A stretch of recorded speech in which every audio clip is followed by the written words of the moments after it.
Hello guys and welcome back to my channel Sirf IAS। तो यहाँ पे challenges to internal security of India की series को continue करते हुए आज आपके लिए मैं लेकर आई हूँ चैप्टर नंबर 4, जिसका नाम insurgency in the north east था, उसका पार्ट 2। तो आइए शुरू करने से पहले चैनल को सब्सक्राइब कर लीजिए, बेल आइकन को भी प्रेस करिए ताकि आपको रेगुलर अपडेट्स मिलती रहें। आइए शुरुआत करते हैं। आप सभी से एक रिक्वेस्ट है, ये प्लीज़ पार्ट 1 देखकर ज़रूर आइएगा, क्योंकि पार्ट 1 देखे बिना आपको शायद पार्ट 2 की कुछ चीज़ें समझ में ना आए कि आखिरकार बैकग्राउंड में हो क्या रहा था। तो देखिए, हम स्टेट वाइज स्टेटस को कंटिन्यू कर रहे थे और हमने नागालैंड को कंप्लीट कर लिया था। अब हम यहाँ पे मणिपुर स्टेट के बारे में डिस्कस करेंगे, उसकी इंसर्जेंसी कैसे क्या हुआ उस बारे में डिस्कस करेंगे। तो देखिए, जो मणिपुर है उसके अंदर कई सारी ट्राइब्स रहती हैं, जिसमें कि आती है एक मीती ट्राइब, MEITEI मीती ट्राइब। बाकी कुछ कुकी ट्राइब है, KUKI कुकी ट्राइब, और एक नागा ट्राइब है। अब देखिए, ज्यादातर जो लोग रहते हैं वो यहाँ पे मीती ट्राइब के लोग हैं। अगर हम फिगर में बात करें तो कुछ 60% परसेंटेज के हिसाब से 60% लोग जो हैं वो वहाँ की पॉपुलेशन के जो हैं वो मीती ट्राइब से बिलोंग करते हैं। ये एक हिंदू ट्राइब है, मतलब इसमें वैष्णवा ट्रेडिशन, विष्णु जी की ये लोग ज़्यादा आराधना करते हैं।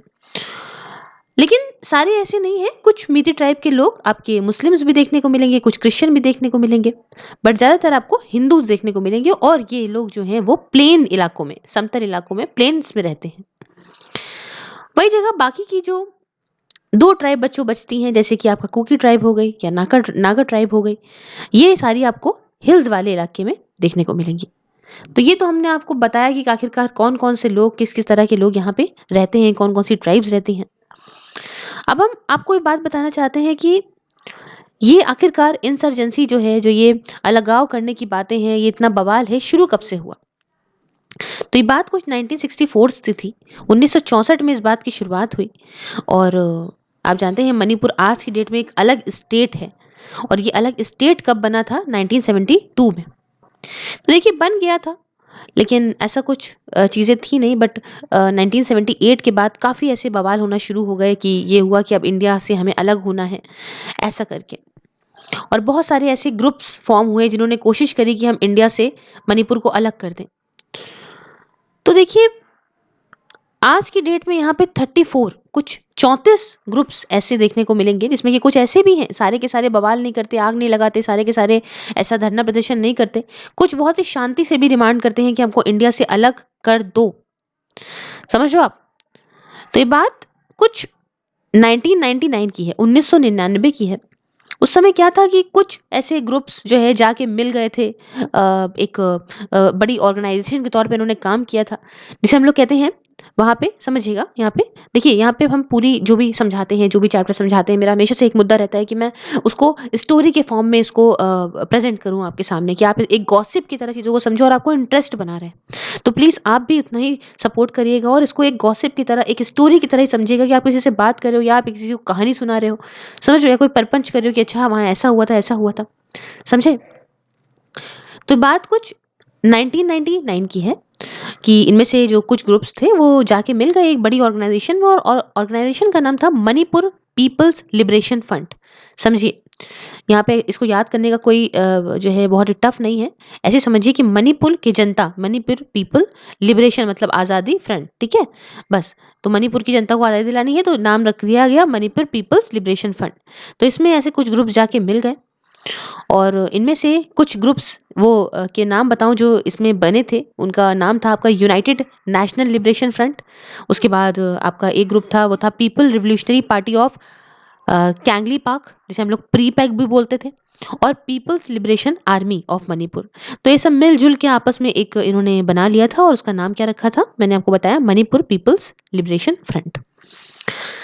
अब देखिए, बहुत सारे इसमें मेंबर्स थे। अब किताब में दिया हुआ है कि आखिरकार किसमें कितने मेंबर्स थे, है ना? तो पहले ग्रुप में कुछ 2500 थे, दूसरे में 1500, तीसरे में 3000। तो इतना कुछ ये खास नहीं है कितने क्या मेंबर थे, यूपीएससी आपसे नहीं पूछ लेगी। अब आज की डेट में अगर आप बात करोगे, आज की क्या हालत है, तो आज की हालत के हिसाब से मणिपुर की सबसे बुरी हालत है नॉर्थ ईस्ट में। अगर हम देखें नॉर्थ ईस्ट की मिलिटेंसी में देखें, है ना, कि देखिए यहाँ पे बहुत सारे मिलिटेंट ग्रुप्स आपको देखने को मिलेंगे, कहीं आपको इतने नहीं देखने को मिलेंगे। बहुत सारे आपस में बहुत ज़्यादा बवाल देखने को मिलेगा, बहुत ज़्यादा वायलेंस देखने को मिलेगा, समझ रहे हैं। और ये सारे के सारे जो है ना, इसमें से मैंने आपको जो 3 ट्राइब स्टार्टिंग में बताई थी, एक आपको मिती ट्राइब बताई थी, एक आपको कुकी बताई थी और एक आपको नागा बताई थी। तो जो बच्चों जो कुकी वाली है ना, KUKI कुकी वाली जो ट्राइब थी ना, ये चाहती है कि हमको खुद के लिए एक स्टेट चाहिए, कुकीज़ के लिए स्टेट चाहिए, जो कि आज का मणिपुर है उससे निकाल के दे दो। तो यहाँ पे ट्राइब्स का तो यही हमेशा से वहाँ पे बवाल चल रहा है नॉर्थ ईस्ट में, कि हर एक ट्राइब को अपना खुद का चाहिए, है ना। नागालैंड अलग हो गया, ये अलग दे दो, सबको अलग ही अलग दे दो। तो मणिपुर का कुछ हिस्सा निकाल के कुकी ट्राइब को दे दो, वहाँ पे वो कुकी के लिए एक सेपरेट स्टेट बनाना चाहते हैं और उसका नाम रखेंगे भाई कुकीज़ वगैरह जो भी रखेंगे। और ये जो कुकीज़ इंसर्जेंट ग्रुप्स हैं, ये 2 बड़े-बड़े ऑर्गेनाइज़ेशन हैं, उनके अंदर आते हैं। मतलब समझते हैं, हर एक ऐसे ग्रुप के ऊपर एक बड़े ऑर्गेनाइज़ेशन का हाथ होता है मोस्ट ऑफ द टाइम्स। तो जो कुकी इंसर्जेंट ग्रुप्स हैं, इनके ऊपर हाथ है कुकी नेशनल ऑर्गेनाइज़ेशन का और यूनाइटेड पीपल्स फोरम का, समझे? कुकी नेशनल ऑर्गेनाइज़ेशन KNO का और यूनाइटेड पीपल्स फोरम UPF का, इन दोनों का इनके ऊपर बड़ा जो है वो हाथ है। अब देखिए मामला ये है कि और जो है हालात क्यों खराब हो रहे हैं और कॉम्प्लिकेशंस क्यों आ रही हैं, क्योंकि देखिए ये सारे ग्रुप्स जो है ना, वो एक कॉज के लिए नहीं एक साथ आए हैं। मतलब एक वजह नहीं है जिसके लिए एक साथ आते हों। फिर समझिएगा, ऐसा नहीं है कि जितने भी बवालिया ग्रुप्स हैं वो सब एक ही वजह चाहते हो कि मणिपुर अलग दे दो या हमको एक कुकी के लिए दे दो, ऐसा नहीं है। जो नागा वाले हैं, नागा वाले चाहते हैं कि हमको मणिपुर से कुछ अलग हिस्सा निकालो और उस हिस्से को आप, जैसे मैंने नागालैंड में बताया था, कि उस हिस्से को आप ग्रेटर नागालैंड में या नागालिम में जोड़ दो। समझ रहे हो? तो मतलब नागालैंड तो पहले से ही था, अब हमें ग्रेटर नागालैंड भी बनाना है। तो ये भी बात है। और इनका बवाल जो एक वहाँ की 60% पॉपुलेशन है, मैंने आपको बताया था मीती ट्राइब की, उनके साथ भी चल रहा है ना? क्योंकि वो चाह रहे हैं यहाँ पे, वो अपने आप को अलग करना चाह रहे हैं। तो समझ रहे हैं, हर एक ट्राइब के बीच में भी यहाँ पे बहुत सारी क्लैशेज़ हैं। कुकी अपना चाहते हैं, नागा चाहते हैं ग्रेटर नागालैंड बनाना, मीती चाहते हैं, मुस्लिम चाहते हैं, सब अलग-अलग चाह रहे हैं। तो सबका एक भी मुद्दा नहीं है, सबके मुद्दे भी अलग-अलग हैं। समझ रहे हैं ना?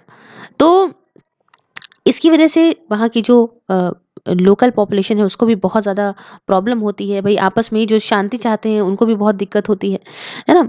तो अब जो वहाँ के इंसर्जेंट ग्रुप हैं वो एक अलग तरीके का भी चीज़ें चाहते हैं। जैसे कि आप इनर लाइन परमिट को फिर से रीइंट्रोड्यूस करो, है ना?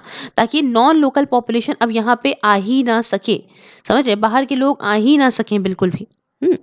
बहुत वहाँ पे बवाल देखने को मिले हैं और वहाँ का जो क्या कहते हैं NH-37 हाईवे है, यहाँ पे PLA का ब्रॉकेट देखने को मिला है। मतलब बहुत सारे जो है आपको देखने को मिलेंगे कि भई PLA का मतलब मैंने बताया था पीपल लिबरेशन आर्मी, यहाँ पे इसने भी बहुत बवाल मचाया है NH-37 हाईवे पे, है ना? और लड़ाई वगैरह करते रहते हैं नागालैंड के साथ में भी, है ना? तो ऐसा भी यहाँ पे सिचुएशंस बहुत ज़्यादा गंभीर चलती हैं मणिपुर के अंदर, ठीक है? उसके बाद बात आती है मिज़ोरम की। तो देखिए मिज़ोरम भी एक नॉर्थ ईस्ट की स्टेट है और यहाँ पे भी बहुत इश्यूज़ देखने को मिलते हैं। और यहाँ पे जो वहाँ के लोग हैं, साथ में साथ जो अलग अलग चाहते हैं मिज़ोरम को फिर से इंडिया से अलग करना चाहते हैं। तो ये सारे इश्यूज़ यहाँ पे भी हैं, है ना? और 20 सालों से देख रहे हैं कि पिछले 20 सालों से तो बहुत ज़्यादा बवाल यहाँ पे देखने को मिल ही रहा है। अब कौन-कौन यहाँ पे बवाल कर रहा है इस बारे में जानते हैं। तो मीज़ो नेशनल फ्रंट, है ना? अब इनके भी है कि भई इनका एम है कि हमें मिज़ोरम को इंडिया से अलग करना है। क्या नाम है? मीज़ो नेशनल फ्रंट, MNF, है ना? इनको इंडिया से अलग करना है। और 1966 की बात है बच्चों, काफ़ी पुरानी बात हो गई। यहाँ पे काफ़ी जो है आम लेके लोग खड़े हुए थे, खिलाफ खड़े हुए थे और ये इतना बवाल चलता रहा था 1980s तक, बहुत बवाल चलता रहा था। हुँ? और मैंने आपको पहले भी इन बारे में बताया है और अभी भी बता रही हूँ कि उसके बाद एक अकॉर्ड साइन हुआ था, नाम था इसका मिज़ोरम अकॉर्ड। मिज़ोरम अकॉर्ड को जो है साइन करा गया था जून 1986 में, है ना? और इसमें क्या हुआ था कि जो इतना बवाल वगैरह था पिछले सालों में, तो उसमें कुछ एक जो है इसको एक शांति लाने की कोशिश करी गई थी और शांति कुछ हद तक लाई भी गई थी इस अकॉर्ड के थ्रू। हुँ? और इसका जो ये रेज़ोल्यूशन था, ये इतना जो ये जो 3 ऐसी चीज़ें कह सकते हो, 3 फैक्टर्स कह सकते हो कि ये इन्होंने काफ़ी ज़्यादा कंट्रीब्यूट करा है इस इतने बड़े जो कॉन्फ्लिक्ट चल रहा था इसके रेज़ोल्यूशन में। समझिए, पहले क्या ऐसी शांति लाने के लिए क्या ऐसे 3 फैक्टर्स थे जिन्होंने शांति लाई? तो पहला समझिए, जो हमारे पहले प्रधानमंत्री रहे हैं, है ना? जो पहले फॉर्मर प्राइम मिनिस्टर हमारे थे, सॉरी, जो 3 I am so sorry, I am repeating it once again. देखिए, 3 ऐसे फैक्टर्स हम आपको यहाँ पे बताएँगे जो यहाँ पे सक्सेसफुल साबित हुए हैं, ये जो इतना बवाल है उसको थोड़ा शांत करने में। जैसे कि पहला जो हमारे प्रधानमंत्री रहे थे, पुराने प्रधानमंत्री राजीव गांधी जी, है ना? पुराने प्रधानमंत्री, फॉर्मर प्राइम मिनिस्टर की बात कर रही हूँ, पहले नहीं कर रही हूँ, राजीव गांधी जी, ठीक है? इन्होंने काफ़ी अच्छा जो है अपना पॉजिटिव जेस्चर दिखाया था। इन्होंने कहा था कि भई आप लोग जो कह रहे हैं बड़ा अच्छा कर रहे हैं, बड़ा साथ देने की कोशिश करी थी, काफ़ी तारीफ़ करी थी मिज़ोरम के लोगों की, उनके लीडर्स की काफ़ी तारीफ़ करी थी, है ना? और ये कहा था कि ठीक है, हम आपके साथ तो नेगोशिएट करते हैं। तो जब प्यार से वहाँ पे चीज़ों को उन्होंने डील करा, तो ये एक पहली वजह थी कि यहाँ पे शांति लाने में थोड़ा-सा मदद मिली। दूसरी वजह ये थी कि जो दोनों ही मीज़ो पॉलिटिकल पर्सनैलिटीज़ थे, है ना? मतलब जो the maturity of the 2 Mizo political personalities of the time, namely the undisputed insurgent leader Pu Laldenga. देखिए, एक थे लीडर, इनका नाम था, वहाँ के लीडर थे, उनका नाम था प्यू लाल, LAL, लाल, और देंगा। अब मेबी मैं थोड़ा-सा गलत अगर प्रोनाउंस कर रही हूँ तो उसके लिए सॉरी। तो प्यू लाल देंगा, और दूसरे थे वहाँ के चीफ मिनिस्टर प्यू लाल थंगहावाला। क्या नाम है? एक का नाम था प्यू लाल देंगा, दूसरे का नाम था प्यू लाल थनहावाला। तो इन्होंने क्या करा कि ठीक है, हम क्या कहते हैं, थोड़ा मैच्योरिटी से इन्होंने काम करा, थोड़ा जो है गंभीरता और अच्छी तरीके से अपना दिखाया कि बच्चों वाली हरकत नहीं करी, और उन्होंने कहा कि ठीक है, हम जो है वो लाल देंगा के फेवर में है as a chief minister. And finally इन्होंने क्या करा कि ठीक है, जो मॉडरेट करा influence and pressure of the Mizo civil society, specially the women who had been most aggrieved and affecting during the periods of violence. तो मतलब यहाँ पे इन्होंने कहा मेनली कि हम ठीक है, इन दोनों ने मिलकर कहा कि ठीक है, हम लाल देंगा को हम prime minister, sorry, chief minister यहाँ का बना देंगे, और कोई ऐसी बवाल की बात नहीं है, ठीक है, और शांति से चीज़ों को आगे बढ़ाया जाए। तो ये सारे फैक्टर्स थे जिनकी वजह से थोड़ा सा उस वक्त की बात है जब राजीव गांधी जी जो है वो यहाँ पे शांति लाने में सफल रहे, कारगर रही चीज़ें। लेकिन कहानी आगे बढ़ती है, और कहानी आती है जून 1986 में। तो जून 1986 में यहाँ जो सेंटर था, यूनियन गवर्नमेंट थी, उन्होंने एक पीस अग्रीमेंट को साइन किया लाल देंगा के साथ में। लाल देंगा का पूरा नाम क्या है? प्यू लाल देंगा, PU लाल देंगा। तो इनके साथ में अग्रीमेंट को साइन करा गया, और जो प्यू लाल देंगा थे, ये लीडर थे मीज़ो नेशनल फ्रंट के। किसके लीडर थे ये? मीज़ो नेशनल फ्रंट के, है ना? तो इस अग्रीमेंट के हिसाब से चीज़ें क्या थी कि ये अब जो मीज़ो नेशनल फ्रंट है, ये अब बवाल नहीं करेंगे, अपने जो हथियार हैं, हथियार अपने जो है वो छोड़ देंगे, गिरा देंगे, एंड इनको जो है ऐसा कुछ नहीं करा जाएगा। और सरकार ने यहाँ पे अग्री करा कि हम मिज़ोरम को एक स्टेट बना देंगे, और लाल देंगा को चीफ मिनिस्टर घोषित कर दिया जाएगा। क्लियर है? तो इतना चीज़ें अच्छी कही गई। ये यहाँ पे देखिए, जो मॉडल था वो कश्मीर एग्रीमेंट जो 1975 का था, उसी बेसिस पे यहाँ देखिए, यहाँ पे भी करा गया था क्योंकि उस समय वहाँ पे शेख अब्दुल्ला पावर में आ गए थे सिमिलर तरीके से, और सिमिलर तरीके से यहाँ पे 1986 में मिजोरम के अंदर भी स्टेटहुड देने के बाद ऐसा कुछ शांति बनवाई गई। तो भाई ये अग्रीमेंट हुआ, और इस अग्रीमेंट के साथ शांति भी आई मिजोरम के अंदर। अभी तक जो जंगल में रह के बवाल करने वाले इंसर्जेंट्स लोग अब पॉलिटिशियंस बन गए थे, और अब ये था कि भाई शांति आ गई थी, क्योंकि अब ये शांति क्या था कि भाई वाटर पाइपलाइन, रोड्स, है ना, स्कूल्स वगैरह यहाँ बनने लग गए। तो भाई जो वो चाहते थे वो इनको मिला, और शांति होने लगी। अब 1999 तक क्या हो चुका था, 1999 तक क्या हो गया था, मिजोरम ने केरला को जो है ओवरटेक कर लिया था as India's most literate state. Mizoram had overtaken Kerala.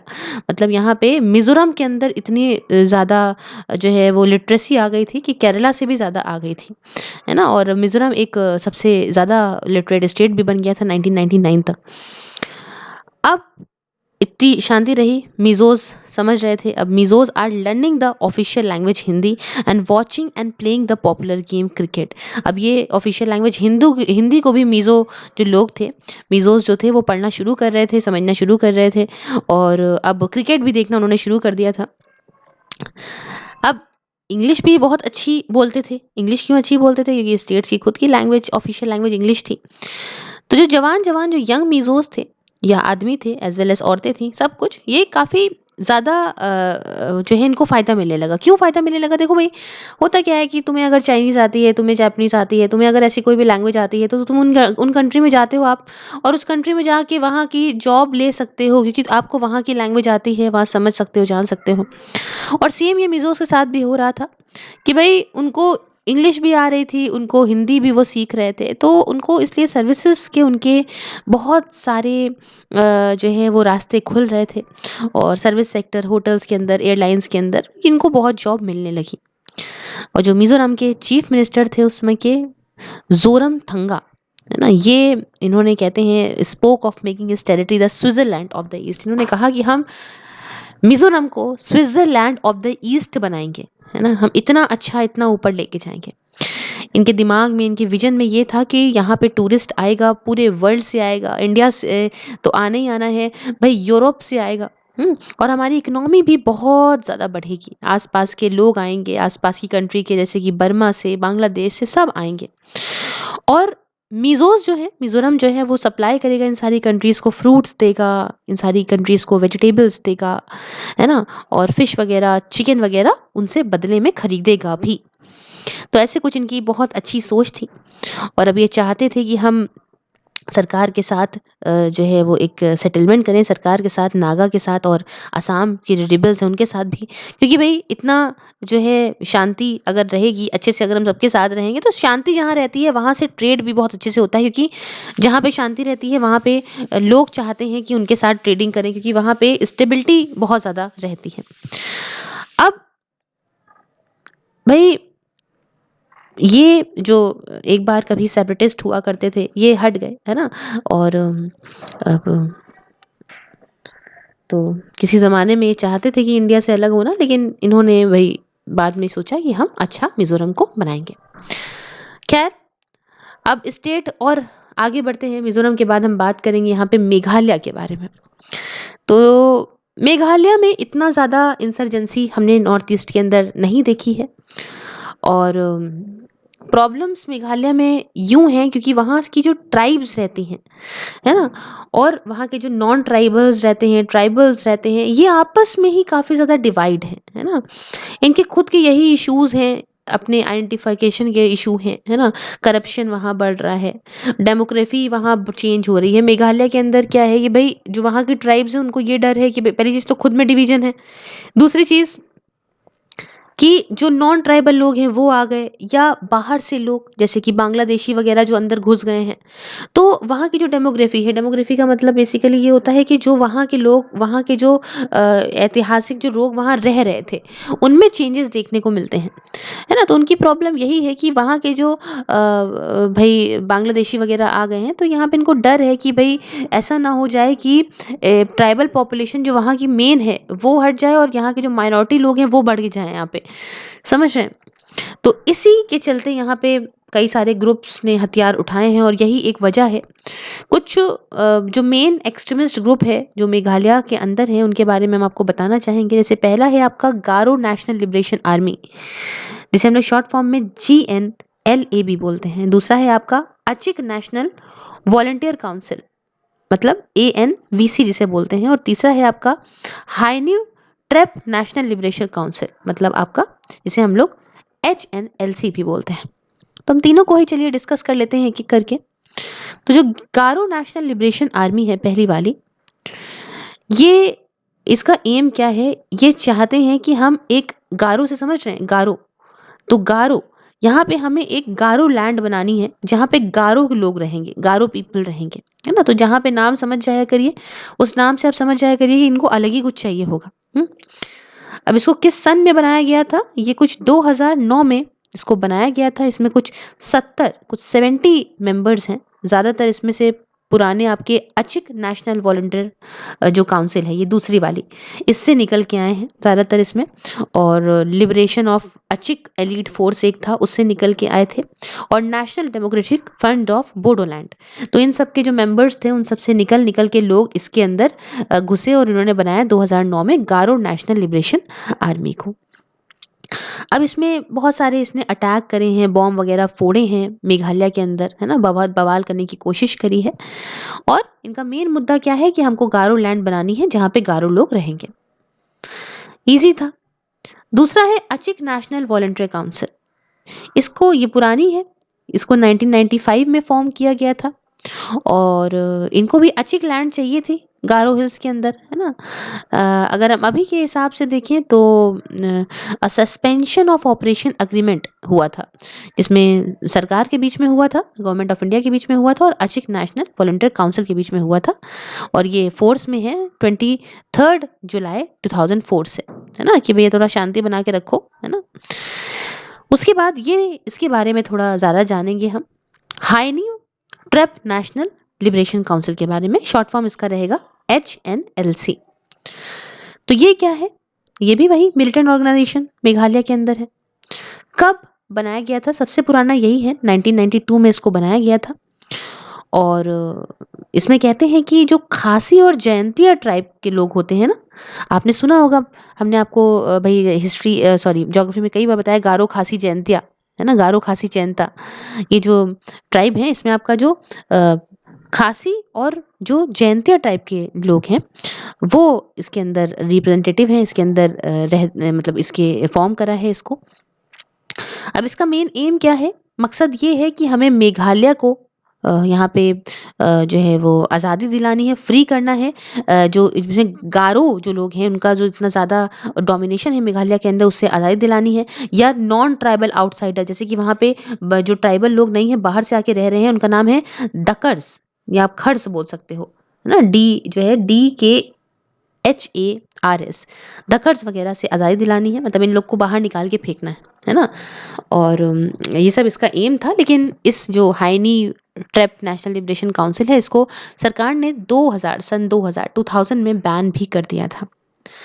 अभी के सालों में इन्होंने, भाई ये तो बैन हो गई हैं, तो दूसरे जो ऐसे ऑर्गेनाइजेशन है, जो ऐसे जिन्हें हम लोग बोलते हैं सेशनिस्ट ऑर्गेनाइजेशन, है ना, इनको जब अलग अलग करने वाले, यही बवाल मचाने वाले जो ऑर्गेनाइजेशन हैं, तो दूसरे ऑर्गेनाइजेशन के साथ इन्होंने अपना टाई अप कर लिया है और बहुत सारे अटैक करने शुरू कर दिए, पुलिस के अगेंस्ट, आर्मी पर्सनल के अगेंस्ट, किडनैप करना शुरू कर दिया, है ना। उसके बाद रैंसम, जानते हैं आपके, भाई किडनैप कर दिया, हमको इतनी कीमत दो तब हम बच्चा लौटाएंगे तुम्हारा, या जो भी लौटाएंगे तुम्हारा।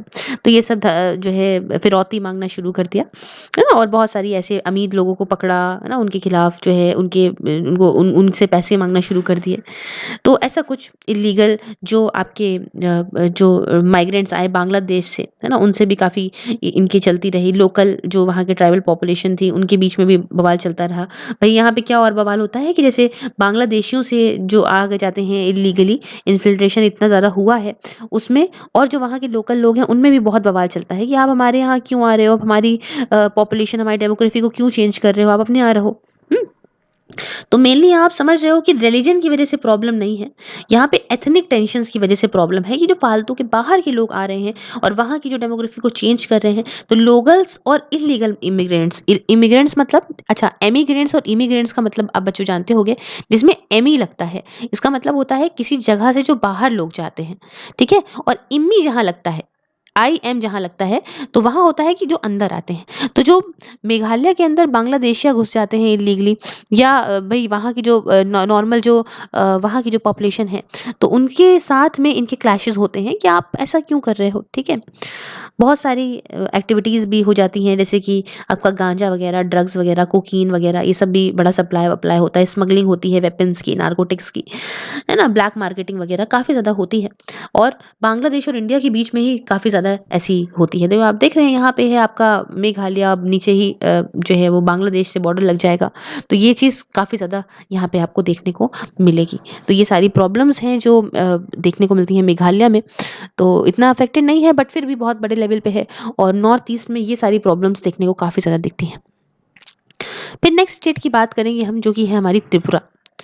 तो देखिए भाई, त्रिपुरा के अंदर क्या है कि 1990s से यहाँ पे बवाल शुरू देखने को मिलता है ना। और ये जो एरिया है वो कंट्रोल में है Tripura tribal areas autonomous district council के, है ना। वो काफ़ी ज़्यादा जो एरिया था जो आपका Tripura tribal areas autonomous district council के अंदर ये इंक्रीज हुआ, काफ़ी बढ़ गया जब ट्राइब पार्टाइड एग्रीमेंट हुआ था। किसके बीच में? 3 सरकारों के बीच में हुआ था। एक न्यू दिल्ली के बीच में हुआ था, स्टेट गवर्नमेंट के बीच में हुआ था और काउंसिल के बीच में हुआ था। ट्राइब पार्टाइड का मतलब होता है 3 लोगों के बीच में जब एग्रीमेंट होता है, जैसे कि एक जो है राजा रणजीत सिंह वाली 1938 की जो ट्राइब पार्टाइड ट्रीटी हुई थी, उसको भी यही कहते हैं। तो देखिए, मतलब उसको इससे मत जोड़ लीजिएगा, मैंने सिर्फ ट्राइपार्टाइट के मतलब बताया है क्या होता है। तो देखिए, एरिया जो कि Tripura tribal areas autonomous district council के अंदर था, वो काफ़ी बढ़ गया इस ट्राइपार्टाइट एग्रीमेंट के बाद में। और गवर्नमेंट ने तब से क्या करा, अपने हाथ में कंट्रोल लेकर आई। और सरकार जो त्रिपुरा की सरकार थी, उसने काफ़ी कोशिश करी है और काफ़ी हद तक उन्होंने एक्सट्रीमिस्ट की जो एक्टिविटीज़ थी, वहाँ जो बवाल था, उसे कंट्रोल भी करा है ना। और 2003 के बाद 2003 के बाद काफ़ी हद तक जो है वो इस बवाल में, इस वायलेंस में कमी भी देखने को मिली है। समझ रहे हैं आप? अब बात करेंगे कि आखिरकार कहाँ से इंसर्जेंसी, कब से यहाँ पे शुरू हुई, कब से यहाँ पे बवाल शुरू हुआ, कब से इंसर्जेंसी शुरू हुई। तो देखिए, बात कुछ 1971 की है ना। 1971 में क्या हुआ था कि त्रिपुरा उपजाति जुबा समिति, समझिए, त्रिपुरा उपजाति जुबा समिति बनाई गई थी। उसके बाद बनाया गया त्रिपुरा नेशनल वॉलंटियर। देखिए, 10 सालों के बाद, मतलब 1981 में इसको बनाया गया। 1971 में उसको बनाया गया था, 1981 में इसको बनाया गया। तो ये सब जब बनाए गए तो यहाँ से आप कह सकते हो कि बवाल शुरू हुआ। उसके बाद national liberation front of Tripura, क्या नाम है? National liberation front of Tripura, इसको बनाया गया था 1989 में। और ये इसकी एक कह सकते हैं इसकी एक आर्म्ड विंग भी बनाई गई थी, जिसका नाम था national Holi army and all Tripura tiger force. समझ रहे हैं कितने बड़े बड़े नाम हैं? National Holi army and all Tripura tribal force को भी बनाया गया था 1990 में। तो काफ़ी सारे बनाए गए थे। और अगर हम ये देखें, अभी जो national liberation front of Tripura, ये जो है वो भी चाहती है कि भाई इंडिया से अलग कर दिया जाए, त्रिपुरा का खुद की स्टेट बने, एक अलग स्टेट बन के तैयार हो। और इस वजह से सरकार ने इसको एक टेररिस्ट ऑर्गेनाइजेशन के तौर पे घोषित कर दिया गया। आप जानते हैं कि किसी भी ऑर्गेनाइजेशन का अगर मुद्दा ये है कि हमें देश से अलग करना है, तो वो टेररिस्ट ऑर्गेनाइजेशन के अंदर ही आती है। समझ रहे हैं? अब देखिए, जो 2 जो मेन आउटपुट निकल के आए हैं इस सेशनिस्ट एजेंडा के, वो ये है कि पहली चीज़ तो त्रिपुरा को यहाँ पे मर्ज करने की बात है इंडियन यूनियन से। तो भाई यही है कि भाई ये चाहते हैं कि हम अलग करना चाहते हैं, त्रिपुरा को अलग कर दीजिए, है ना। त्रिपुरा को अलग कर दीजिए, खुद की स्टेट जो है वो बना के दे दीजिए, है ना। तो ये वाली एक बहुत बड़ी प्रॉब्लम है। और दूसरी बात इनकी ये है कि जो इलीगल माइग्रेंट्स हैं, जो बाहर के लोग अंदर घुस आए हैं, है ना, हमारे यहाँ त्रिपुरा में, उनको बाहर निकालना है ना। तो ये सारी की सारी ये जो 2 प्रॉब्लम्स है, बहुत बड़ी-बड़ी प्रॉब्लम्स हैं। और एक त्रिपुरा मर्जर एग्रीमेंट और restoration of the land of tribal people under Tripura land reform act 1960। तो ये सारी बात है कि ट्राइबल लैंड को वापस लौटाने वाला और त्रिपुरा मर्जर एग्रीमेंट। तो ये सारी जो है त्रिपुरा का इतिहास है। और मेन जो मेन दिक्कत थी वो ये है कि भाई त्रिपुरा के में जो इलीगल इमिग्रेंट्स हैं और त्रिपुरा को अलग करने वाली जो चीज़ है, लेकिन इनको शांत करने के लिए इन सारी चीज़ों को लाया गया कि लैंड्स वापस लौटाने की बात, और दूसरा कि जो वहाँ पे आपका त्रिपुरा के अंदर मर्जर एग्रीमेंट जो हुआ था, वो जो कि मैंने आपको बताया। चलिए, अब कहानी और आगे बढ़ी और 1990 से लेके 1995 के बीच की बात है, जब इंसर्जेंसी इतनी नहीं हुई। बट ये धीमे धीमे 1995 के बाद, मतलब 1996 से लेके 2004 के बीच में काफ़ी ज़्यादा बढ़ी। और इन्होंने काफ़ी ज़्यादा भाई इंसर्जेंट ग्रुप ने फ़ायदा किस चीज़ का उठाया, आप समझते हैं? फ़ायदा यही उठाते हैं कि देखो, अगर नॉर्मल रोड बनी हो तो यहाँ से तुम भागोगे, पुलिस तुम्हारे पीछे पीछे भागेगी और तुमको पकड़ लेगी। लेकिन ऐसे अगर खूब जंगल है, उबड़ खाबड़ रास्ता है, रास्ता पता नहीं है, तो इस चीज़ का फ़ायदा बहुत ऐसे इंसर्जेंट ग्रुप जो है वो उठाते हैं। और यही एक वजह है कि नॉर्थ ईस्ट के अंदर इतनी ज़्यादा इंसर्जेंसी है भी, क्योंकि वहाँ पे पकड़ना बहुत ही मुश्किल है, ढूँढना बहुत ही मुश्किल है। तो ये जो ऐसा भई जो बांग्लादेश और इंडिया के बॉर्डर का ट्रांस बॉर्डर कॉरिडोर्स बने हुए हैं, इसका बहुत फ़ायदा उठाते हैं। ऐसी जो है जो बांग्लादेश के अंदर छुपने की जगहें हैं, उनसे बहुत फ़ायदा उठाते हैं। जो बांग्लादेश में जो ऐसे ग्रुप्स हैं, है ना? वो बहुत इनको सपोर्ट करते हैं। तो इन सब का फ़ायदा उठा के आखिरकार जो वेपन है, एक्सप्लोसिव्स हैं, ऐसे कम्युनिकेशन सिस्टम्स हैं, वायरलेस कम्युनिकेशन सिस्टम्स हैं, ये सब बहुत मदद करते हैं ऐसी इंसर्जेंट ग्रुप को बवाल मचाने में, है ना? ये ऐसी इनस्टेबिलिटी करने में। तो इन सब की हरकतों की वजह से जो वहाँ के आम लोग हैं, आम जनता, सिविल लाइफ जो है बहुत हर्ट करती है, वहाँ की कम्युनिकेशन बहुत हर्ट करता है ना? और कई सारे एजुकेशनल या फाइनेंशियल इंस्टीट्यूशन जो हैं, वो भी जो है वो भी भई बहुत ज़्यादा उनको भी हर्ट होता है, और यही वजह है कि स्टेट भई स्टेबल नॉर्मली नहीं हो पाती है ना? तो जो वहाँ की स्टेट गवर्नमेंट है, देखिए बहुत उन्होंने कोशिश तो करी है कि भई हम किसी तरीके से शांति बनाएँ, है ना? और इन्होंने कोशिश करी है कि भई हम जो है यहाँ पे किसी तरीके से एक ऐसा स्ट्रैटेजी लेकर आएँ जो इन सब चीज़ों को हम कर्ब कर सकें। और लीडरशिप यहाँ पे चीफ मिनिस्टर मनिक सरकार की थी, उसके अंदर उन्होंने काफ़ी कोशिश करी थी, और इन्होंने बहुत सारे ऐसे मल्टी डायमेंशनल, है ना, ऐसी ऐसी मतलब एक एक स्ट्रैटेजी ऐसी बनाई जो हर एक तरीके से, एक मल्टी डायमेंशनल होता है, हर एक तरीके से सोच सके, एक ऐसी तरीके से, एक ऐसी क्रिएटिविटी से सोच सके कि इस सिचुएशन को कैसे हैंडल करना है, कैसे कंट्रोल करना है, ऐसे इंसर्जेंट ऑपरेशन को, समझ रहे हैं? ऐसे हमें कैसे मैनेज चीज़ों को करना है। मीडिया का मैनेजमेंट अच्छे से करा, ठीक है? और आपका लोगों का कैसे जो है वो कंट्रीब्यूशन हो सकता है ना? पॉलिटिकली कैसे हम प्रोग्रेस कर सकते हैं, और बहुत सारी ऐसी चीज़ें। हुँ? तो ये सारी कहानी है त्रिपुरा की, जो कि मैंने आपको बताई। लेकिन आखिरी में मैं आपको त्रिपुरा के बारे में एक बात बहुत ज़्यादा अच्छी बताना ये चाहूँगी कि त्रिपुरा ने यहाँ पे कहा कि भाई इंसर्जेंसी कोई बहुत बड़ी प्रॉब्लम नहीं है ना? और हम इसे टैकल कर सकते हैं, ऐसी प्रॉब्लम नहीं है जो कभी ख़त्म नहीं हो सकती। बस इसमें एक अच्छी स्ट्रैटेजी की ज़रूरत होती है, एक मल्टी डायमेंशनल स्ट्रैटेजी की ज़रूरत होती है, एक सही विज़न आपका हो, एक सही डायरेक्शन में आप काम करो, सच्चाई से काम करो, तो आप इन सब चीज़ों को अपने तरीकों से आप जो है कर्ब कर सकते हो। क्योंकि ये लोग भी कुछ चाह ही रहे हैं, तो अगर लोकल पॉपुलेशन की मदद लोगे आप, उनकी डिमांड्स भी सुनोगे, सब कुछ मैनेज सही तरीके से करोगे, तो हाँ, हम इसको कर्ब करने में सफल हो सकते हैं। अब बात आती है यहाँ पे अरुणाचल प्रदेश की।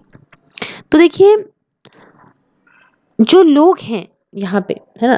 3 ईस्टर्न डिस्ट्रिक्ट के अरुणाचल प्रदेश की, उसमें हम आपको बताते हैं। वो हैं तिराप, चांगलांग और लोंगडिंग। समझिए, यहाँ पे आपको हम बताते हैं। एक है आपका तिराप, TIRAP, तिराप। दूसरे हैं आपके चांगलांग, CHANGLANG, चांगलांग। और तीसरा है आपका लोंगडिंग, LONG, लॉन्ग, DING, डिंग, है ना? ये सब काफ़ी डर में रहते हैं, क्योंकि यहाँ पे बहुत सारे कह सकते हो आप कैडर्स हैं, 2 NSCN फैक्शंस इस एरिया में। समझिए, आपको मैं बताऊँ कि यहाँ पे ये लोग इतना डर में क्यों रहते हैं? क्योंकि यहाँ पे जो भई ये इसक मुइबा वाला जो हिसाब किताब है, ये किडनैप करते हैं। मतलब ऐसे जो ग्रुप्स हैं, वो इन लोगों को भई किडनैप कर सकते हैं, है ना? इनको फिर आपसे पैसे माँगेंगे, ज़मीन माँगेंगे, है ना? तो ये जो 3 डिस्ट्रिक्ट हैं, ये these 3 districts are part of NSCN IM projected state of Nagaland. जो तो देखिए, मैं आपको समझाऊँ, इसमें जो है वो फुल फॉर्म नहीं लिखा है, लेकिन मैं आपको बताती हूँ। इसका फुल फॉर्म होता है NSCN का national socialist council of Nagaland. तो जो यहाँ के लोग हैं ना, वो इतना डरते हैं कि वो कहते हैं कि भई ये जो ये आपका national socialist council of Nagaland है, ये लोग यहाँ पे क्या करते हैं कि यहाँ के लोगों को, अरुणाचल प्रदेश के लोगों को किडनैप कर लिया, उनसे पैसे माँगे, ये सब किया, और इसलिए ये सारे डिस्ट्रिक्ट्स भई बहुत डर में जीती हैं। ये डिस्ट्रिक्ट जो है वो पार्ट में है national socialist council of Nagaland, इसक मोरियावाला की जो नागालिम जो चाह रहे थे ना, वो ग्रेटर नागालैंड बनाना नागाज के लिए, उसका पार्ट है। तो इस वजह से यहाँ पे काफ़ी ज़्यादा बवाल मचाया करती है। तो ये दोनों ही नागा आउटफिट्स के अलावा उल्फा वन काफ़ी ज़्यादा इस रीजन में आपको देखने को मिलेगा।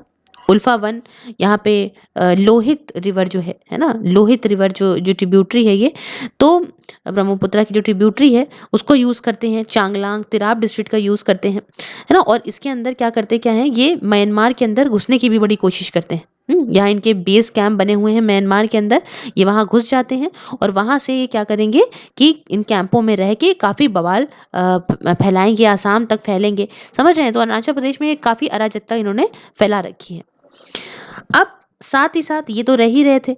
अब यहाँ पे सीपीआई सीपीआई मॉइस्ट कैडर की भी लोग इसके अंदर देखने को मिलेंगे। ये सारे भी जो हैं वो लोहित और आपका lower Dibang valley district Arunachal Pradesh की जो हैं वहाँ पे छुप के बैठे हुए हैं।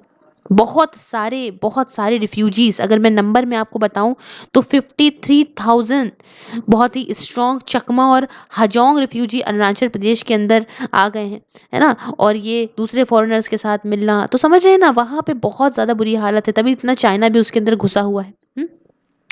अगर हम बात करें, अगर कुछ आपको ऐसे बताएं, तो according to all Arunachal Pradesh students union, मतलब समझते हैं, और अरुणाचल प्रदेश स्टूडेंट यूनियन के हिसाब से, इनके मेमोरेंडम के हिसाब से, to former president Pranab Mukherjee, जो इलीगल सेटलमेंट है चकमा और हजोंग रिफ्यूजी का, इसकी वजह से क्या हो गया है कि यहाँ पे बहुत सारे इंडिजिनस ट्राइब जो हैं वो जो आपकी indigenous tribe in the eastern most part of Arunachal Pradesh, while in the western of the state the Tibetans, Bhutanese, Nepalese, है ना, ये सारे के सारे पहुंच गए हैं।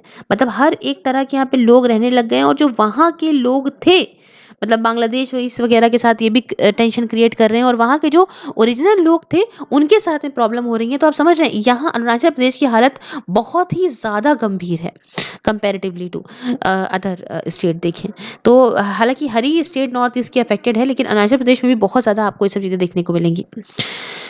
तो पहले क्या होता था, पहले ये था कि जो साउथ वेस्टर्न डिस्ट्रिक्ट हुआ करती थी तिराप की या चांगलांग की, है ना, डिस्ट्रिक्ट मैंने आपको नाम बता दिया, डिस्ट्रिक्ट मेनली 3 है, तिराप, चांगलांग, लोंगडिंग।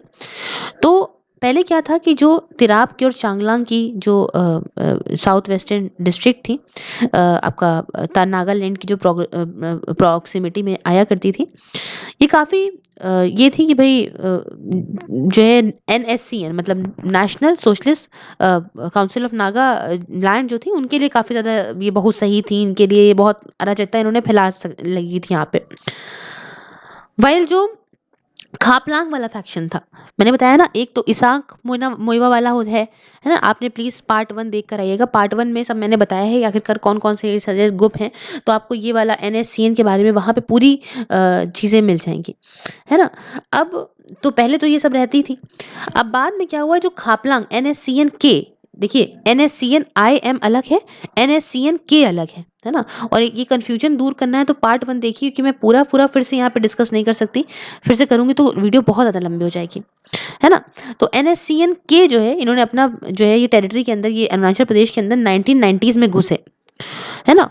और भाई ये हुआ कि भाई अभी अगर हम बात करें तो दोनों ही आपको देखने को मिल जाएंगे, एनएससीएन आईएम भी, मतलब इसक मोइवा वाला भी और खापलांग वाले भी, दोनों ही यहाँ पे अपनो देखने को मिलेंगे, और ये पूरी तरीके से यहाँ पे बवाल बचाने में कोई भी कमी नहीं छोड़ रहे हैं। अब उल्फा वगैरह भी यहाँ पे रह ही रहे हैं, उल्फा वगैरह को मैंने सही से समझाया है अपने वीडियोस में, पहली वाली, प्लीज़ पुराने चैप्टर्स जरूर देख कर आइएगा। तो ये भी यहाँ पे काफ़ी ज़्यादा बवाल मचा रहे हैं, है ना? और लेकिन जो उल्फा है, इसका थोड़ा सा जो है बवाल कम हुआ है 2 मेन स्ट्राइक्स के बाद। जैसे कि एक हुआ क्या था, 28 बटालियन जो है वो सीज़ फायर एग्रीमेंट में आ गई थी सरकार के साथ में 2008 में। तो इसकी वजह से थोड़ी यहाँ पे शांति हुई है ना? तो ये फायर वगैरह इनकी जो पावर थी वो थोड़ी कम हो गई, और उल्फा कैडर्स ये आपका असम की तरफ, अरुणाचल प्रदेश की तरफ ट्रांसफ़र भी करें, म्यांमार रूट की तरफ जो थे, ये भी इन्होंने वहाँ पे कैंप्स वगैरह बनाए, सेफ हाउसेस बनाए, महाबूम रिजर्व फॉरेस्ट में, है ना, करीब 1500 स्क्वायर किलोमीटर में लोहित डिस्ट्रिक्ट के अंदर।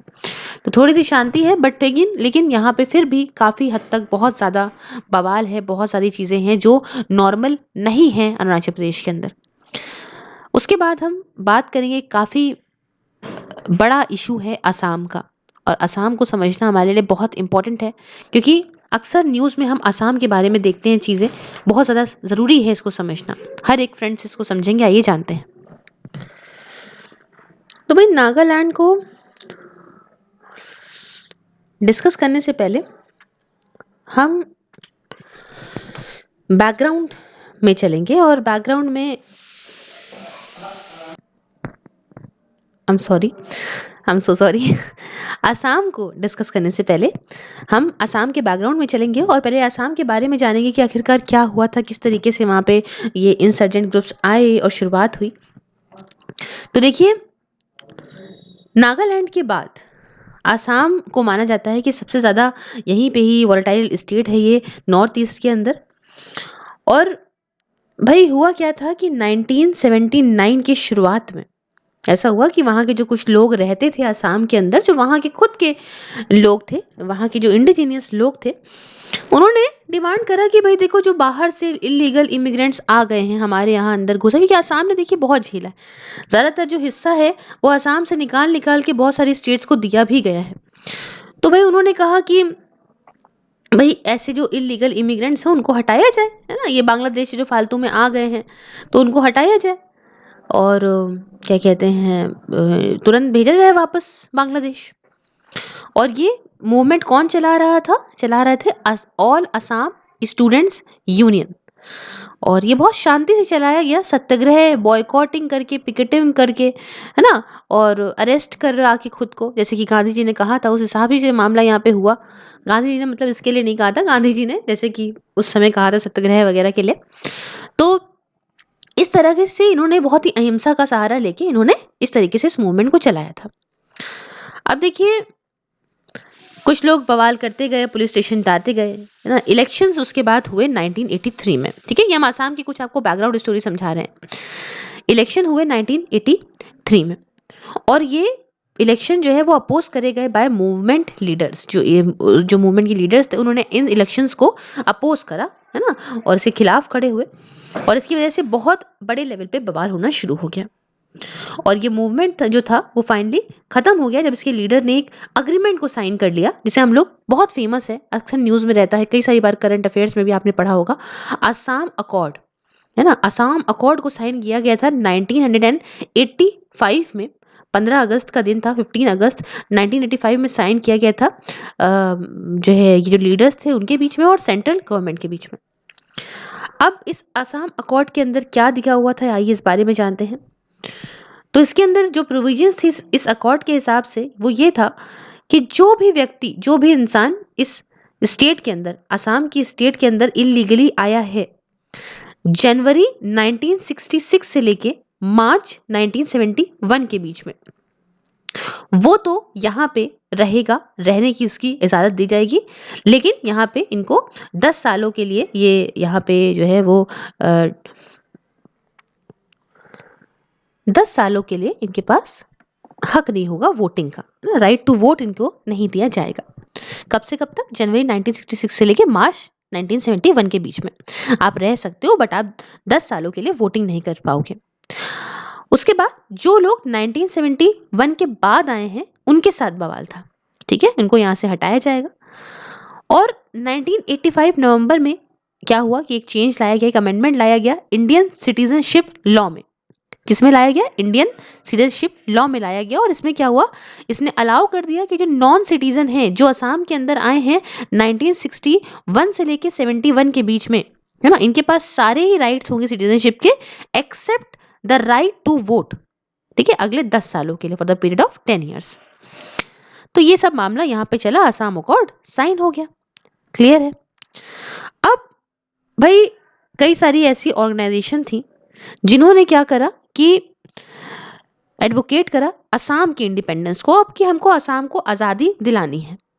इनमें से बहुत ही फेमस एक है उल्फा, जिसके बारे में अभी हमने अरुणाचल प्रदेश में पढ़ा। उल्फा का फुल फॉर्म होता है liberation United liberation front of Assam. हाँ, तो भाई इन्होंने काफ़ी इस बारे में कहा कि हमें असम को इंडिपेंडेंस दिलानी है, और उल्फा को फॉर्म किया गया था 1979 में। उल्फा के दो मेन गोल थे। पहला इनका एम था कि इनको इंडिपेंडेंस दिलानी है असम को, और दूसरा था कि इन्हें एक सोशलिस्ट और गवर्नमेंट बनानी है, ठीक है, जो सोशल वेलफेयर का ध्यान दे, ऐसा कुछ सरकार इनको बनानी है। बहुत सारे बवाल करे इन्होंने, अटैक करे इन्होंने, है ना? और बम वगैरह जो भी फेंक सकते थे इन्होंने फेंके।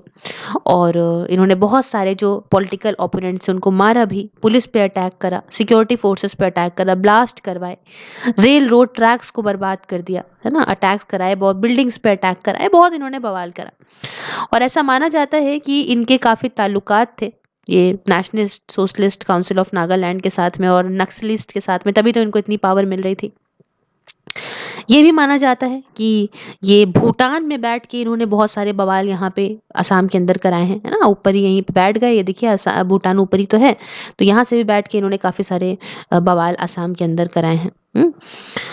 अब इतना जो उल्फा इतना ज़्यादा बढ़ गई थी, इतना ज़्यादा बवाल मचा रही थी, तो सरकार ने कहा कि ठीक है, क्या करा जाए, और असम को इसमें इन्होंने ट्रबल्ड एरिया घोषित कर दिया।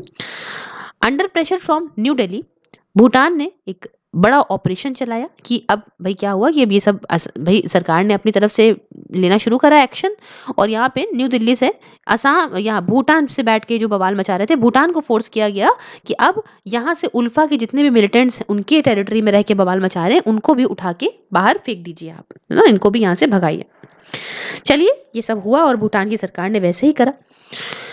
इंडियन आर्मी का सपोर्ट पाके थिम्पू थिम्पू ने क्या करा कि अ, हजारों इंसर्जेंट्स को मार डाला, है ना? और कई सारे जो है extracting many more to India while sustaining very little casualties, बहुत कम कैजुअलिटीज हुई और उन्होंने काफी अच्छा यहाँ पे परफॉर्म करा, है ना? भूटान थिम्पू, ठीक है। इंडियन मिलिट्री ने बहुत सारे सक्सेसफुल ऑपरेशंस करे उल्फा के अटैक से, यहाँ पे जो है वो फ्यूचर में अटैक्स ऐसे ना हो उनको काउंटर करने के लिए। बट तब भी उल्फा बेशरम रही और इस जो रीजन था वो वहाँ अपने काम करती गई। और 2004 में 2004 की बात है जब उल्फा ने क्या करा, टारगेट करा एक पब्लिक स्कूल को असम के अंदर, जिसमें इन लोगों ने 19 बच्चों को, 19 चिल्ड्रन और 5 अडल्ट, 19 बच्चे और 5 जो बड़े लोग थे उनको मार डाला। कहानी और आगे बढ़ती है। ये बात कुछ मार्च 2011 की है, 2011 मार्च की बात है, जब मिलिटेंट्स जो कि रंजन डायमरी, इन्होंने यहाँ पे बवाल मचाया, है ना? और किस तरह से मचाया आपको पता है? इन्होंने क्या करा कि इन्होंने सरप्राइजिंगली अचानक से अ, ये जो बीएसएफ की पेट्रोलिंग पार्टी होती है ये जा रही थी आपकी बांग्ला दोबा से, चिराग डिस्ट्रिक्ट ऑफ असम से, ये उल्टा पानी जा रही थी आपका कोक राजहर की तरफ। तो इसमें इन्होंने अटैक कर दिया और इसमें कुछ हमारे 8 बीएसएफ जवानों की मौत हुई। रिसेंटली बताएं तो पारेश बरुआ जो कि लीडर रहे थे उल्फा के, है ना, इन्हें अरेस्ट करा गया और इन्हें जो है वो सजाए मौत दे दी गई, सेंटेंस टू डेथ दे दिया गया बांग्लादेश के अंदर। चीज़ें और आगे बढ़ाते हैं। और अब देखिए बहुत सारे, अभी हम देखें तो बहुत सारे मॉइस्ट वगैरह हैं, बहुत सारे कोशिश करते हैं कि नए नए जवानों को रिक्रूट कर लें, ट्रेन करें, है ना? और अपर आसाम के एरिया में जैसे कि आपका तिनसुकिया है, डिब्रूगढ़ है, अरुणाचल प्रदेश है, इन सब एरियाज़ में ट्रेनिंग वगैरह दे और उसके बाद यहाँ पे बवाल मचाएं। लेकिन सेंट्रल गवर्नमेंट भी जो है यहाँ पे इन्होंने भी स्पेशल एडमिनिस्ट्रेटिव ऑटोनॉमी दे रखी है बोडोस को स्टेट के अंदर, है ना? बोडो लैंड जानते हैं आप, बोडोस भी चाह रहे हैं बोडो लैंड अपनी बनाना, है ना? अब ये भी यहाँ पे क्लैशेस का एक बहुत बड़ा कारण है, क्योंकि बोडोस तो आप जानते हैं बहुत न्यूज़ में रहते हैं कि बोडो लैंड चाहिए, बोडो लैंड चाहिए। अब इनके क्लैश चलते हैं बंगाली के साथ में, है ना? बोडो बंगाली वाला हिसाब किताब होता है, तो बहुत सारी मौतें इसमें भी हुआ करती हैं। तो काफ़ी ज़्यादा असम जो है ये भी काफ़ी वोलेटाइल है, आप देख सकते हैं कितने यहाँ पे भी बवाल देखने को मिलते हैं।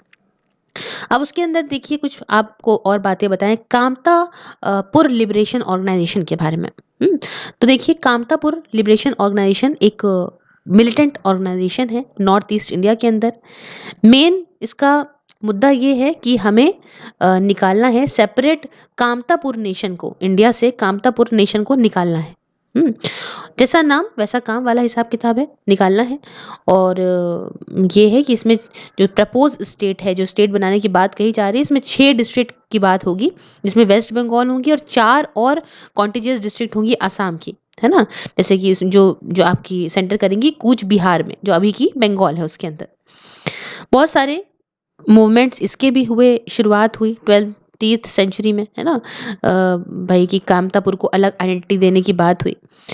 बट देखिए भाई, हालांकि काफ़ी कम अटेम्प्ट लिए गए हैं कि भाई यहाँ पे इनके डॉक्यूमेंट करने, इनको प्रिजर्व करने के लिए इनकी art, culture, history, literature Kamatapur की या कामतापुरीज की।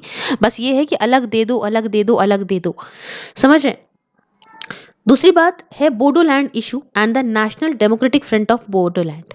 तो ये काफ़ी बड़ा इशू है, और बोडोलैंड को डिमांड करने के लिए जो इतना ज़्यादा ये एक्साइटेड रहते हैं, ये है। अब इनको हम थोड़ा आपको बैकग्राउंड से समझाएंगे तो आपको समझ में आएगी। जो बोडोस है ना, बोडोस जो है वो लार्जेस्ट लार्जेस्ट प्लेन ट्राइब है असम के अंदर।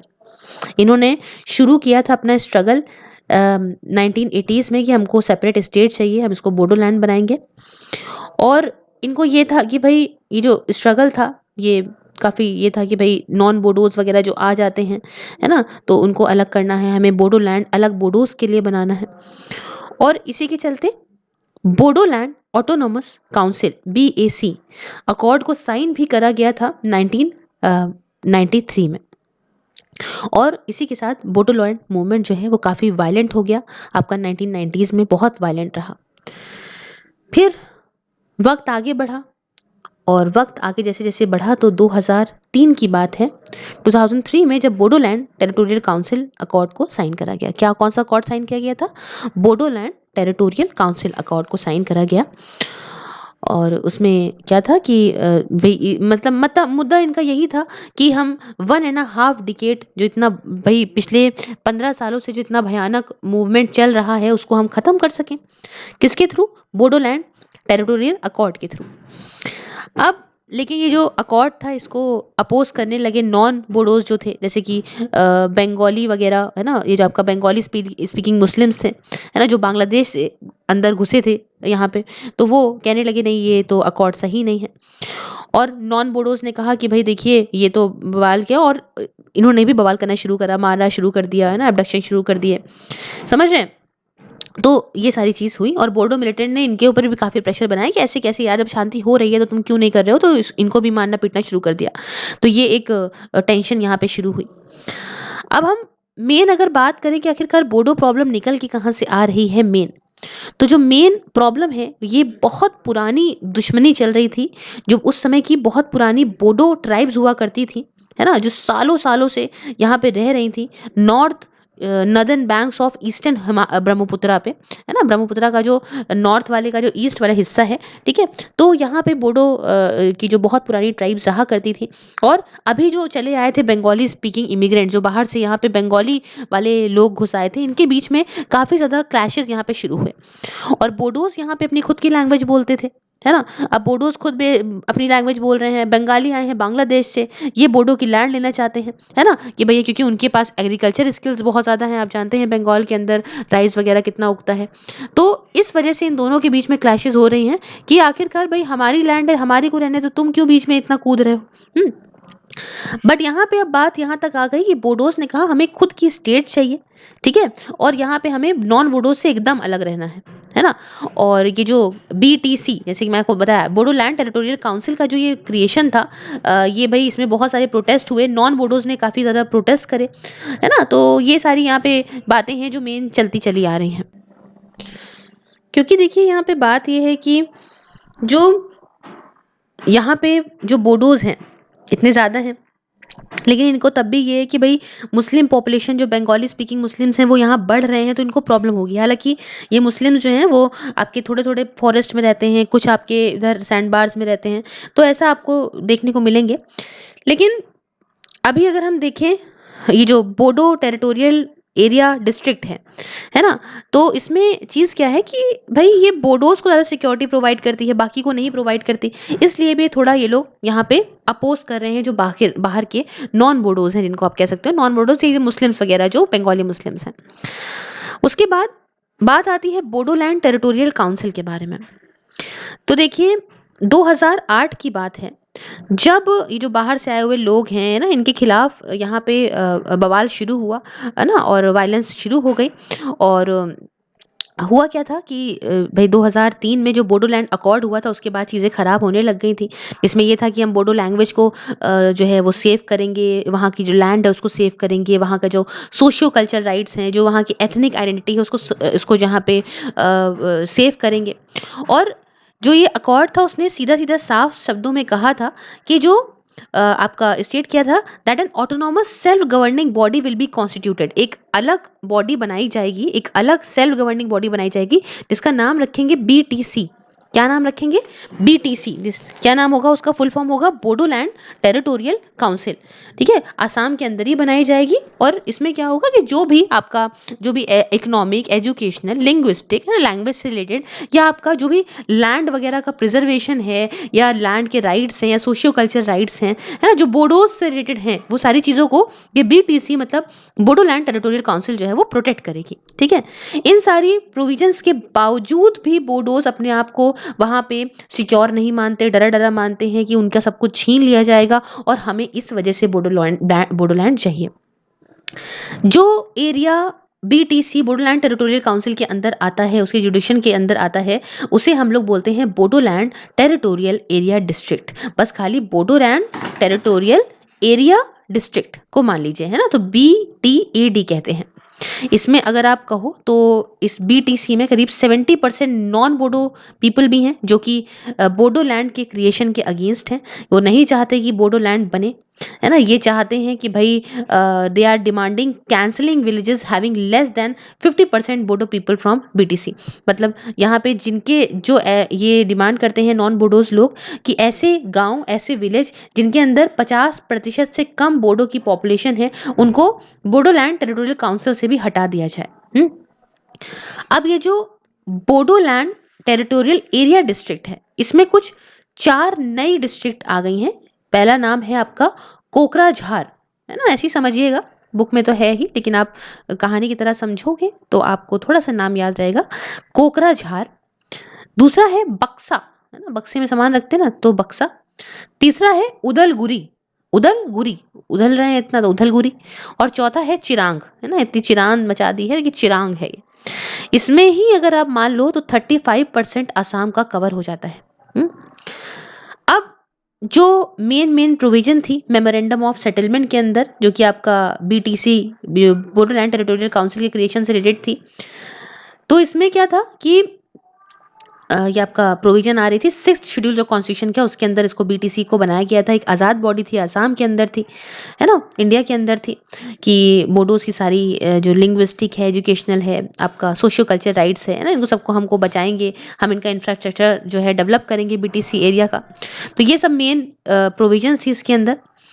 इसमें अगर मैं बताऊं कितने विलेजेस आते हैं बीटीसी के अंदर, तो भाई 3082 3082 विलेजेस आते हैं इन 4 डिस्ट्रिक्ट के अंदर, है ना।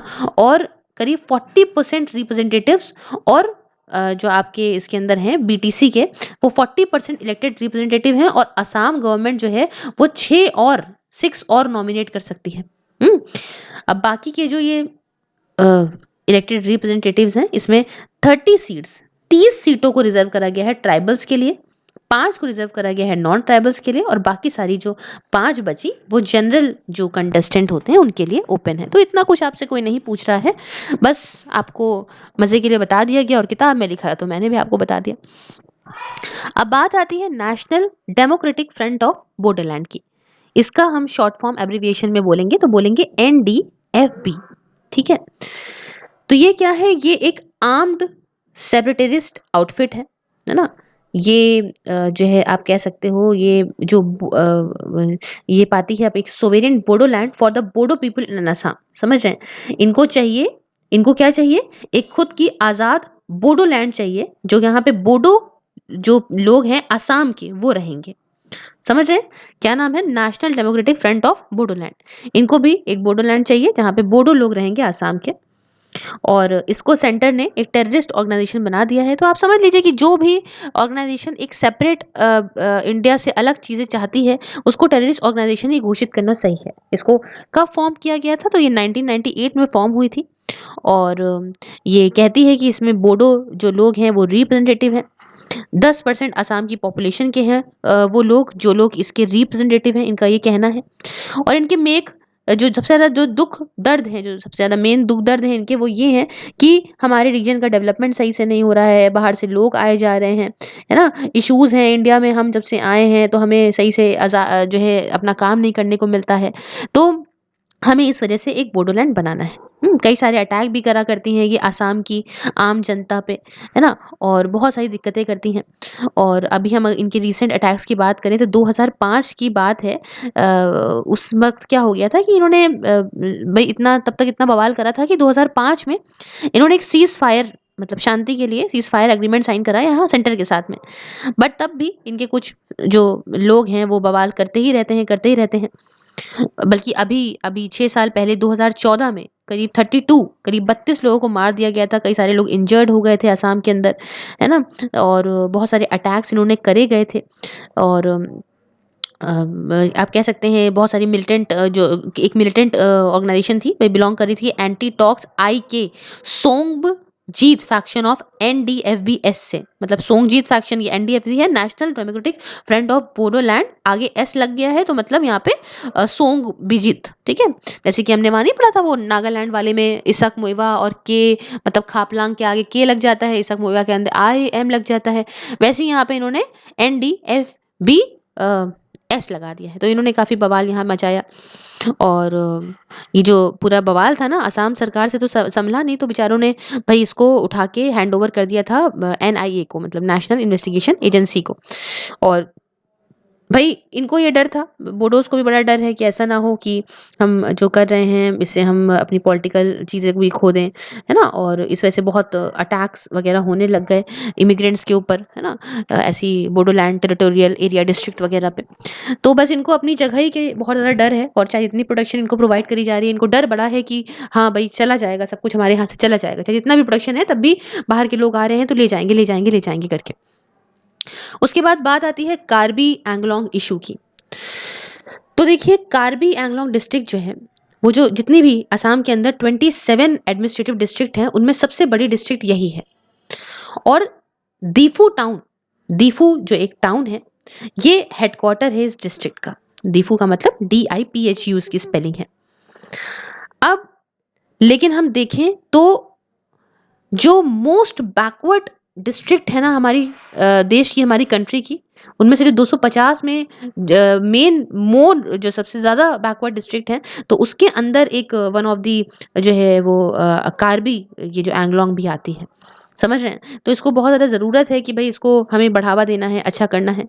और ये कह सकते हो असम की 11 डिस्ट्रिक्ट में से एक है जिसे फंड मिल रहा है backward regions grant fund programme के अंदर, है ना? तो मतलब इसका आप ये समझिए मेन मेन कि काफ़ी भाई बैकवर्ड है, देश की इतनी बैकवर्ड आ रही है, इसलिए इसको काफ़ी ज़्यादा फंड प्रोवाइड करा जा रहा है ना? और जो यहाँ पे जो लोग रहते हैं इंडिजीनियस जो लोग रहते हैं वो रहते हैं डिस्ट्रिक्ट के अंदर, सबसे ज़्यादा मोस्ट प्रोमिनेंट इनमें से जो है वो कार्बीज हैं, है ना? जितने भी लोग रहते हों उसके अंदर कार्बी एंगलोंग डिस्ट्रिक्ट के अंदर कार्बी सबसे ज़्यादा यहाँ पे रहते हैं। कुछ दूसरे लोग भी यहाँ पे रहते हैं जैसे कि दीमासास, रिंगमास, कुकीज, गारोस, तिवास, खासीज, है ना? गारो खासी ऐसे तो समझ लीजिए, हमास, मिजोस, चकमा, मतलब रहते सब हैं लेकिन सबसे ज्यादा जो रहते हैं वो कार्बी है, तो कार्बीज रहते हैं।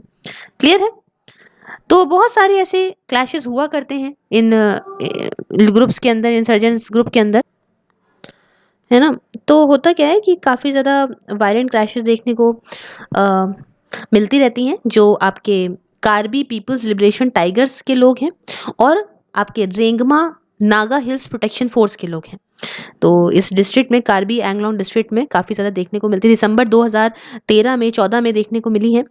3000 लोग थे कार्बी और रेंगमा नागा ट्राइब्स के, जिन्हें अपने घर से निकाल दिया गया था, फोर्स करा गया था निकलने के लिए।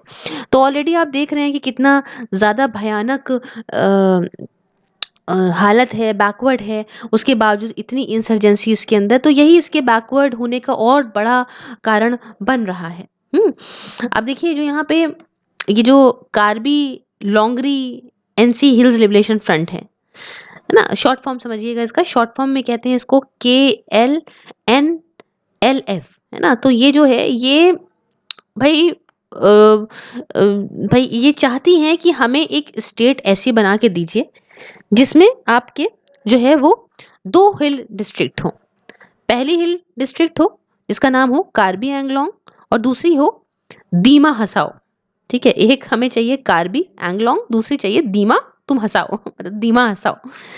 और ये अब सेंटर के साथ में या स्टेट गवर्नमेंट के साथ में इस बारे में बात भी कर रही है। KLNLF मतलब Karbi Longri NC hills liberation front. तो इस बारे में सेंट्रल और स्टेट गवर्नमेंट से बात भी कर रही है।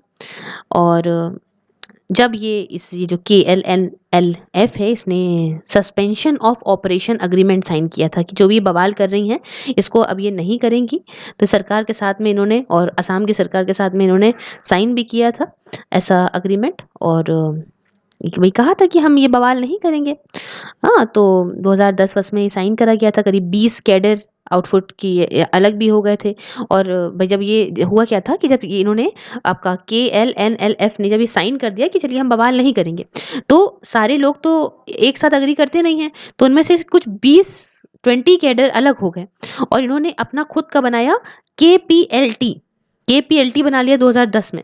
और अब इन्होंने कहा कि अब हमें खुद के कार्बी लोगों के लिए फिर से एक अलग चाहिए। मतलब समझ रहे हैं, एक बड़ी ऑर्गेनाइजेशन होती है उसमें से भई वो चाहती है अगर साइन करना कोई शांति का एग्रीमेंट, तो उनमें से कुछ वो लोग अलग हो जाते हैं और एक खुद की ऑर्गेनाइजेशन बना लेते हैं और कहते हैं अब हमें चाहिए कुछ और। समझ रहे हैं? तो ऐसा कुछ होता रहता है, होता रहता है, होता रहता है, होता रहता है। फिर ऐसी बहुत सारी भई रेगमा नागा हिल्स प्रोटेक्शन फोर्स जो मैंने ऊपर आपको बताई, ये भी 2012 में फॉर्म करी गई थी कि हमें रेगमा नागा को प्रोटेक्ट करना है ये KPLT के अटैक से। समझ रहे हैं? तो मतलब सब लोग एक दूसरे से डरते ही रहते हैं। और भाई KPLT का फुल फॉर्म होता है कार्बी पीपुल्स लिबरेशन टाइगर्स। ठीक है, इससे हमें बचाना है तो हम एक और बना देंगे, रेगमा वाली बना देंगे, है ना। तो अब ये चाहते हैं रेगमा वाले जो हैं वो चाहते हैं कि हमें रीजनल काउंसिल चाहिए रेगमा नागास के लिए कार्बी एंगलोंग में।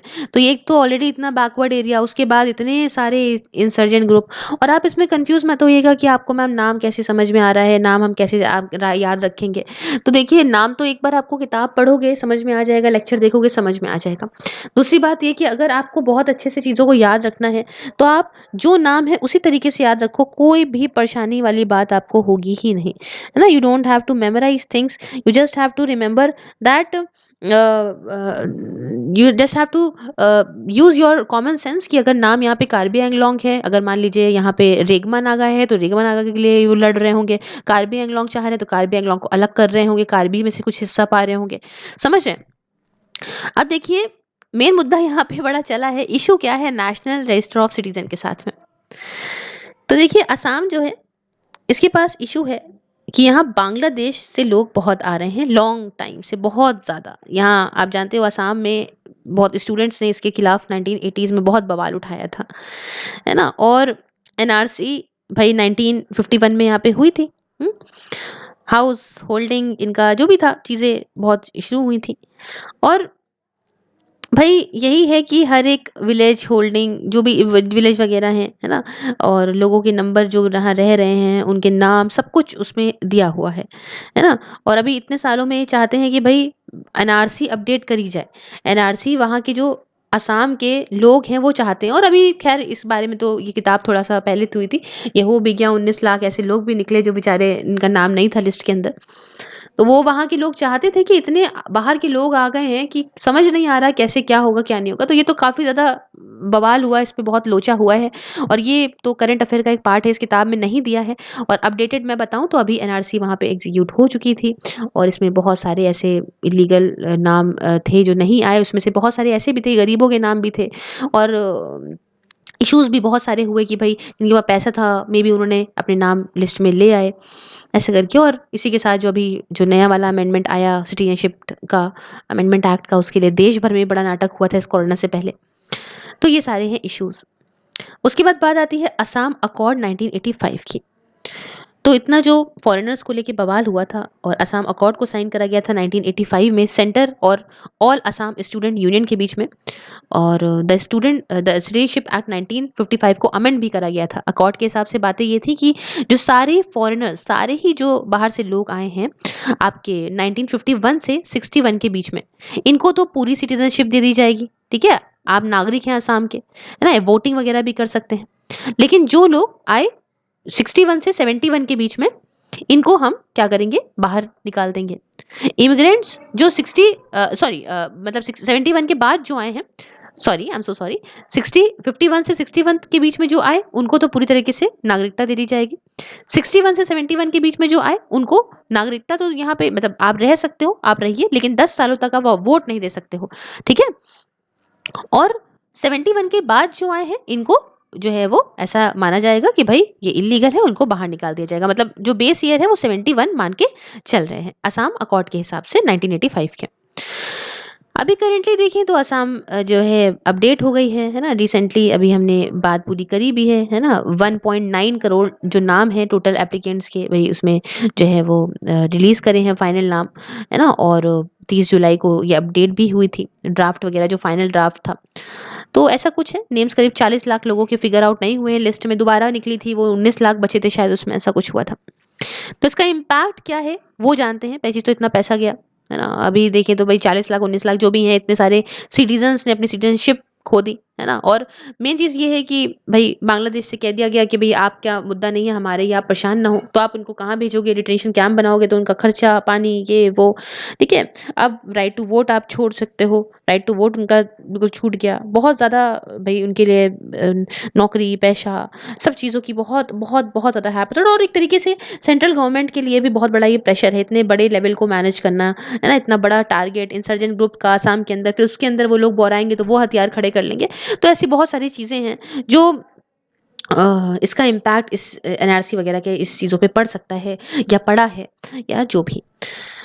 तो भई यहाँ तक हम एक काम करते हैं, यहाँ पे अभी हम कंप्लीट करते हैं इस लेक्चर को, फिर पार्ट 3 में हम बाकी का बचा लेक्चर भी कंप्लीट कर देंगे। तो अगर आपको वीडियो अच्छा लगा तो लाइक शेयर सब्सक्राइब ज़रूर करिएगा चैनल को, और नए हैं तो भई सब्सक्राइब कर लीजिएगा। बाकी अपना कमेंट बॉक्स में कमेंट ज़रूर दीजिएगा, that is very much important for me. And have a nice day, take care.